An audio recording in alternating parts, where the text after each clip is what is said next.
Hello everyone, my name's Darren. I'm one of the agents of SEQFC, and welcome to part one of this week's Look Finance SEQFC Preview Show, with thanks to our friend Vilic Law.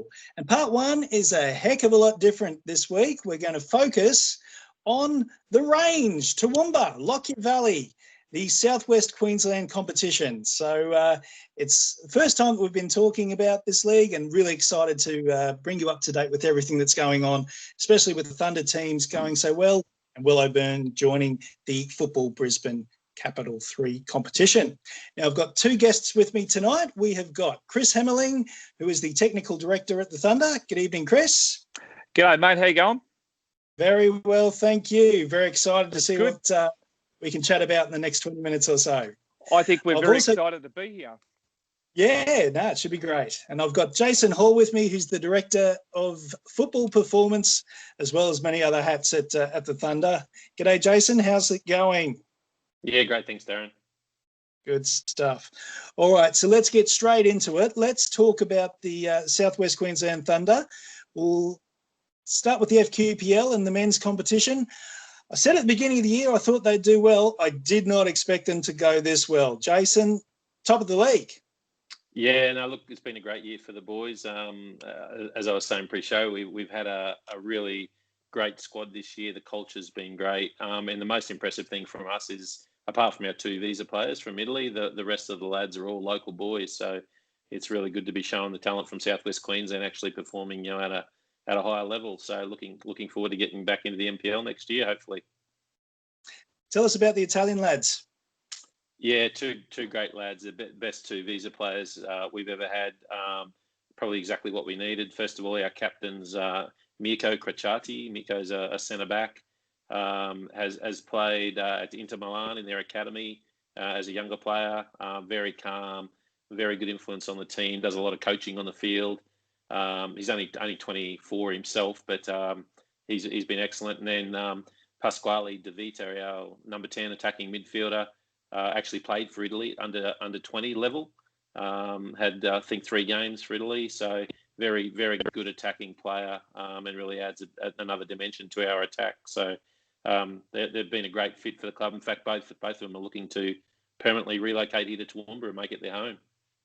Outstanding resumes. How'd you score them?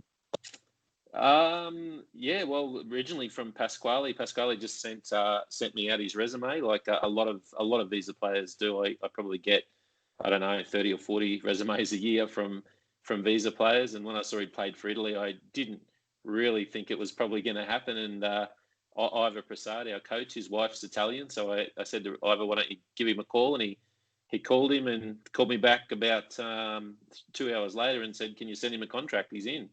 So we got him on board. And then when Pasquale got here, he was in the country a couple of weeks later. When he was here, we said we were still looking for a second visa player and we're looking for a centre back. And he'd played our season with Mirko, and so he made contact. And the next day we had Mirko on a plane. So it all happened very quickly. And look, both of them have been fantastic. Sensational. What fantastic additions to the competition. I get messages myself from African kids wanting to play for SEQFC, but not much we can do with the Facebook page. That's good. All right, so let's get back to your team. You've taking on South United this weekend. Now, if I was South, I'd be playing you guys on the synthetic turf, but you'll be playing on the grass field. Are you confident of another 3 points there?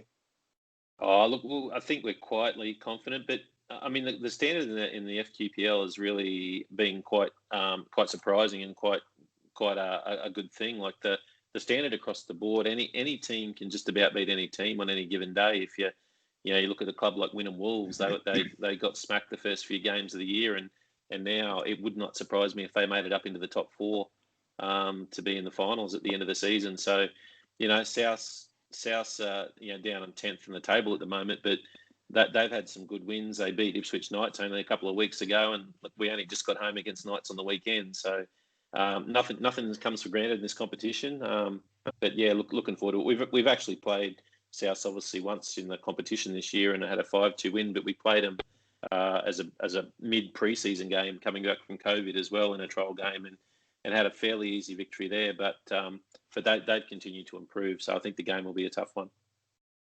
The match against Knights last weekend, I know that when you played against the Pride, there was always just a little bit of spice in that one. Did you save any pepper for the guys? No, it was a pretty tame game. I mean, obviously Nicholas Edwards was playing for Ipswich Knights, and he played a couple of seasons here at Thunder. So there was a little bit there, but no, look, not really. It was a hard fought game. It was a frustrating game for us. I don't know if you saw the stats, but I think we had 32 shots on goal in that game, 17 on target, and we still only won the game 3-2. I think they only had about eight or nine shots. So it was a strange game. But as I said to you earlier, I think a lot of teams are starting to learn our style of play, and they're adjusting. And to Ivor's credit, he sort of picked that up at half time and changed our shape a little bit and how we played, and we got there in the end. So. Thunder are, of course, 1 point on top of the ladder with Logan Lightning in second place. So plenty of work to do for both teams with only one team promoted. All right, Kris, you're up. Let's have a chat about the NPLW.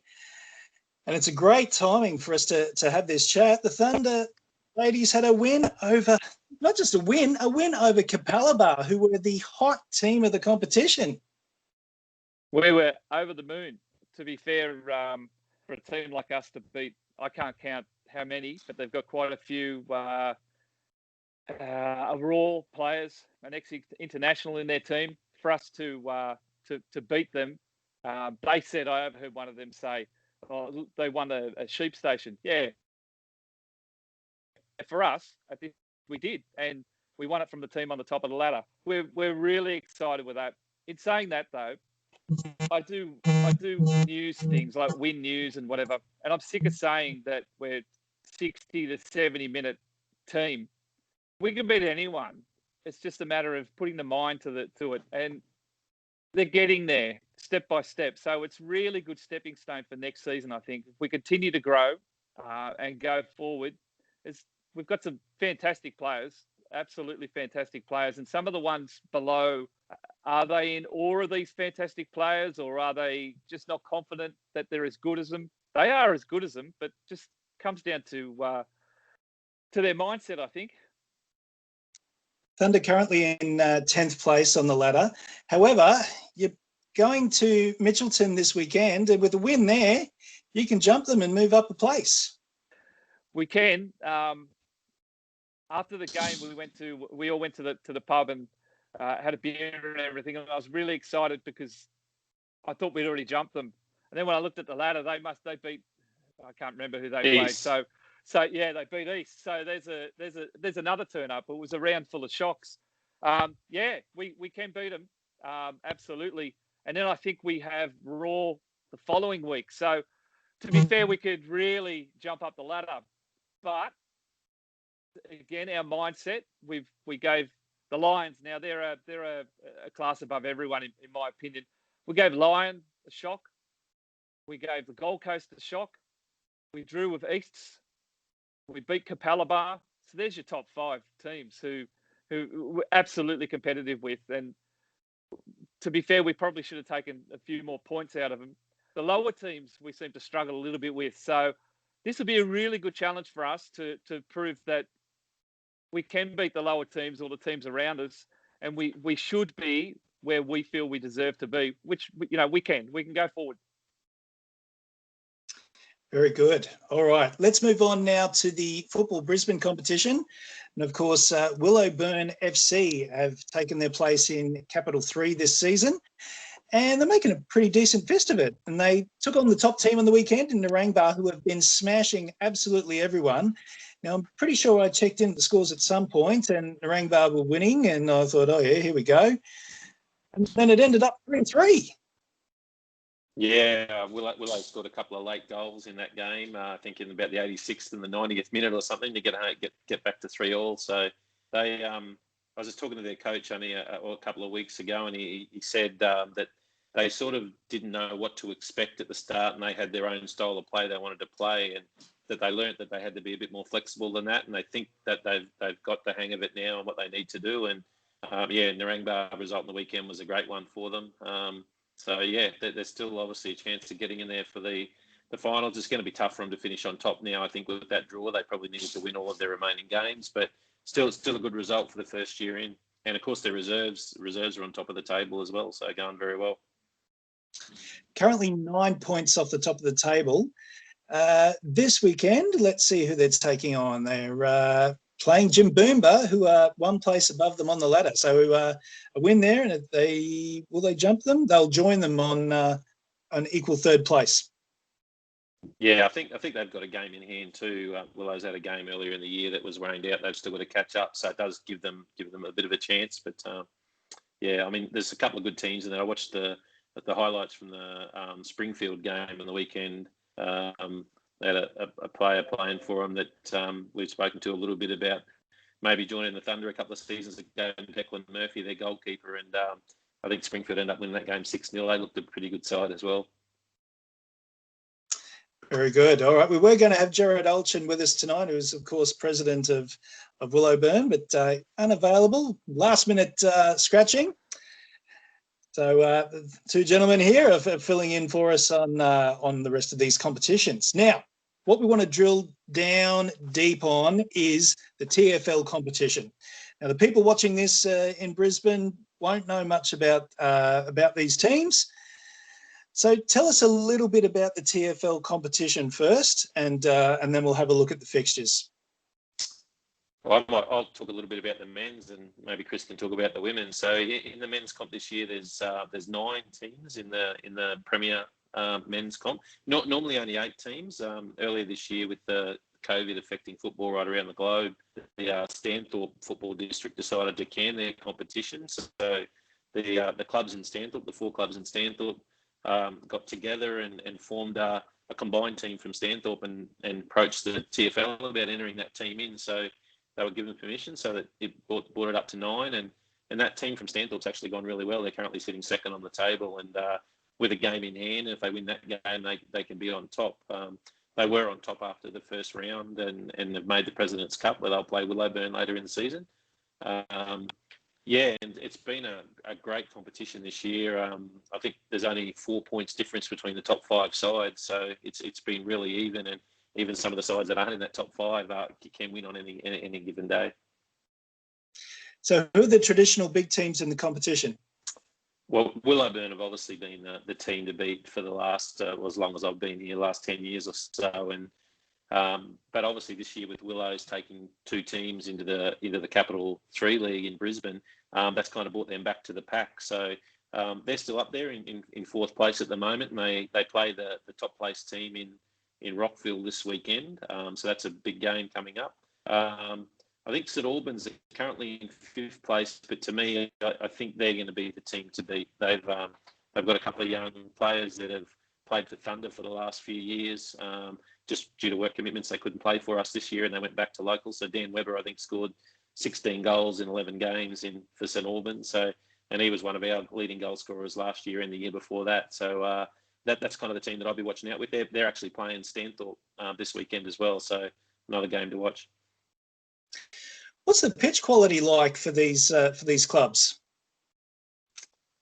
Yeah, no, it's pretty good. I mean, obviously with the COVID break, the fields didn't get the normal use that they had right through that winter period, which normally does damage them quite a bit. So most of the fields are looking in really good shape. I don't know if you watched any of the highlights from our game at Clyde Office Stadium on the weekend where the women played, but it was like a billiard table at the stadium. So we have got an impressive venue for the Thunder teams to play on. But most of the local fields are in pretty good condition. Actually, just on that point, with the Thunder playing at Clive Berghofer, I know, I've been there, I've commentated there, and it's my favourite ground to work at. But the fact that you have to charge people admission to come and watch even the club games, the junior games. Tell us a bit about that. Yeah, well, I mean, we probably have to look back in history a little bit to give you the full story. So I'll try and do that very quickly. But obviously, when the NPL started 8 years ago, 2012 or 2013 was the first season. One of the rules that was put in place was that zone representative teams couldn't put in a bid for a license in the NPL. It had to be a club team, of course, our JPL, as it was before the NPL, the Junior Premier League, were all representative teams from here in the Southwest. So we had to basically form a club from scratch when NPL started. So very late in 2012, we weren't given a lot of time. We had to put together we had to build a club, form a club, put together a license submission, and go from there. So we started as a club with nothing. We had no grounds, no form of income, no strip, no logo, no nothing. So I guess to meet the requirements of the license, obviously your first teams have to play at a suitable venue, and Clydeberg Office Stadium, as you've said, is, well, my opinion, maybe it's a little biased, but it's the best in the league, including the NPL grounds. And so that we made a decision that we would go there. It's a government-owned ground, so we have to hire the venue to play there. It's not cheap, but we like it. Our players love playing there. So therefore, just to recoup some of that cost, we have to charge to watch games there. So that's the reason for it. We do have training grounds, but they're not up to the level to really play play those top level games on. So that's the reason. And to be fair, the change rooms, the ground, if it's raining, you've got cover. It is like Jason said, it's the best ground in I reckon in Queensland.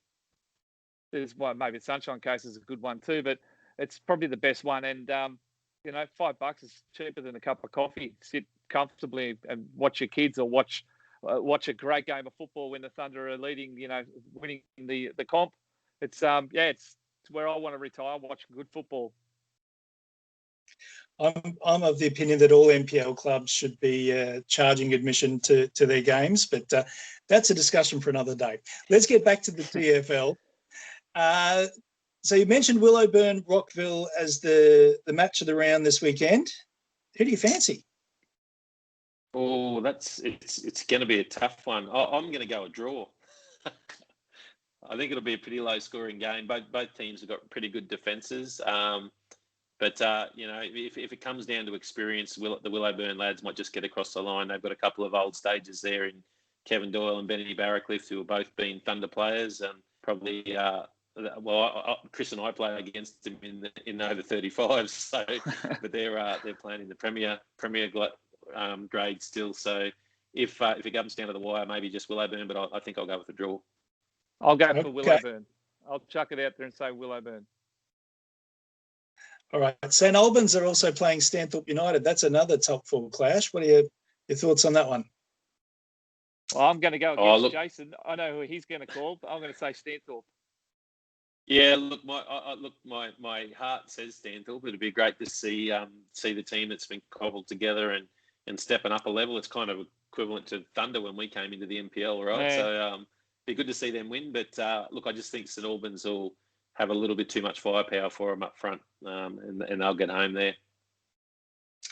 All right, and rounding out the weekend, SEQFC are taking on Hawks. West Wanderers are playing the Gatton Redbacks, and Highfields have the bye. All right, let's move over to the ladies' side of the competition. Now, this is a 6-team competition, Chris. Yes, it is 6 teams. You've got Willowburn and Highfields are the two teams leading the competition. Rockville and Hawks are 7 and 8 points behind. And West Wanderers and USQ take up the tail end of the ladder.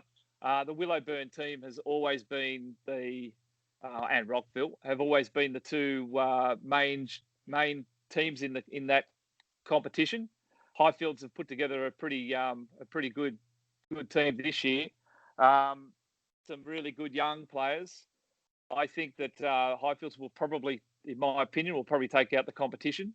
Although it's, we've got some older or some young girls who have played for Thunder before, playing in both teams. There's Annika Spiller she's from Stanthorpe, who comes up and plays good football. Nina Grant, who's Anthony Grant in the Thunder team's sister. They both play for Highfields. And in Willowburn, we've got Courtney Morris and Chandel Robinson, who started off the season with the Our Ladies Thunder team. So, there's some good players playing out there. And, I've seen a couple of games and it's all been pretty high quality. So it's looking good. It's looking good for us because a lot of the young girls who are playing there are good players, and gain a bit of experience in the local league. Hopefully, we can pick a couple of those ones up like we did this year. How do you go recruiting players from this competition into the Thunder? Are they willing to take the step up, or do you have to do a little bit of convincing and chat to the parents and let them know that travelling every second weekend to all parts of southeast Queensland is a good thing? It's really difficult. It is really difficult to get players. Our under 18 is really the hardest one traditionally to fill, because it's a school age, boyfriends, work, everything just changes for them. So the local competition is really good for us because they can go back and play there and continue to develop, and then hopefully they can become good enough to play in our local team. But most of the team, actually all of them virtually, are local players. Our goalkeeper comes from Tenterfield. Louise Ralph comes from sorry, Louise, I forgot where you come from. Stanthorpe. Armidale. So originally, yeah. So we've got some country girls, which is really good. Rachel Cox has come back from the local league to play with us this year. Now she played with Stephanie Latham in the state teams, who's the Capella captain. So she's been really good, and I know on the weekend she really enjoyed playing against Steph. We had a bit of a chat about that, and it was good for her to play against her again. So we've got one player now who is at the international, the Singaporean captain, which is Nani, and she's really starting to pick up and come into her own. She was team of the week this week. She's a centre back. So really, we've got Maddie Lockwood, who's just come from the under 18s team, and she's been through the whole junior system. So we get most of our players are local players. Getting them from the TFL, we've got a couple this year with Rachel and Ebony. She's come into it as well. But it's really hard to get them to come into the competition and to be of that standard straight away, because it's really quick. It's very quick, the NPL. So, Darren, one of the things we did implement along with Football Queensland Southwest last year, and we've been talking about it for a little while, but last year was the first time it came to fruition. We actually had an All-Stars game. So at the end of the season last year, the Thunder men's team played a selection of the best men's players from the local league, and the Thunder women's team played a selection of the best players from the local women's league. And that game in itself, I think, was the sole reason that we got so many of the senior players. So juniors have never been too much of a problem because it gives them the pathway to go through. But we actually had senior players from the local comps want to play for Thunder this year. So if you look at Brodie Welsh in the men's, he was Willowburn's captain for the last, I don't know how many years, and been the leading goal scorer in the comp in Toowoomba. He's now second on the goal scoring list in the FQPL, playing for us in our men's team. And as Chris has just said, player like Ebony Kidd, who I think she scored 50 goals from centre back last year for Willowburn in the locals. She's now playing centre back or right back for us in our Thunder team. So that All Stars game really brought the local clubs and the Thunder together and made all the players realise that, hey, maybe I could play at that next level and want to give it a go. So, and I think that's just going to keep building now that they've seen how successful those players have been. What a simple but effective idea, hey? Yeah, it is. It worked. It worked. We're going to struggle this year, though. I think we'll struggle this year, but hopefully we can look at it as a pre-season game. The season with COVID it's just going to finish too late. So yeah, hopefully we'll get that as a pre-season game leading into next year. Sure. With Willowburn joining the Football Brisbane competition and that extra tier within the pathway, what difference do you see that making? I think it's been an excellent initiative by Willowburn, and it actually does now fill a little bit of a gap for a lot of players going from locals up into Thunder. If you're over 18 and you haven't gone through the juniors, it's nearly too big a gap. I think Willowburn having those teams, certainly from the men's side, now allows those players that aren't quite there to maybe step up to that level and then either bridge the gap to come up, or if they're not quite good enough to make Thunder, it still gives them a competitive level to play at rather than coming back to locals. So it's fitted in quite well. And Look, we get along and watch Willows when they play at home. A lot of the Thunder boys do, and a lot of the Willowburn team comes along and supports Thunder when we're at home. So they're always the rowdy crew in the grandstand that you hear. So so it's been a great initiative. Excellent. All right, that's probably it for this week, gentlemen. But just before we go, with the local clubs, have you got a specific ground that you really enjoy or dislike going to, and what are your reasons? This is a question without notice, I might add. So these two may be umming and ahhing for quite some time. But I'll throw it to you, gentlemen. Clive Burgop Stadium is the best stadium in Australia. So that's my favourite. Right. And the best time to watch it is when our Thunder men and women and the kids are playing there. That's we got an awesome ground announcer in Jason. He's unbelievably good at it. To be fair, I think I like West Wanderers is pretty good. It's got a bit of a hill. It's easy to watch. There's a nice bar you can sit there and watch if you feel like having a drink or something there. I think probably West Wanderers with Nellie Robinson reserve. Yeah, I agree. And I'm once again probably a little biased. I was on the committee and coached at West Wanderers for a while, but it's probably my favourite local ground. And the one we don't like going to, I'd probably say, even though it's a really good pitch, Gatton, just because it's down the bottom of the hill and it's always hot down there. And I don't know, it's a bit hostile. The crowd down there get behind their locals, so it's probably the toughest one for local teams to go down and play at. I'll sit on the fence with that. I think they're all good. They're better than the Brisbane ones. Jason, Hall and Kris Hemmerling, thank you so much for your time this evening.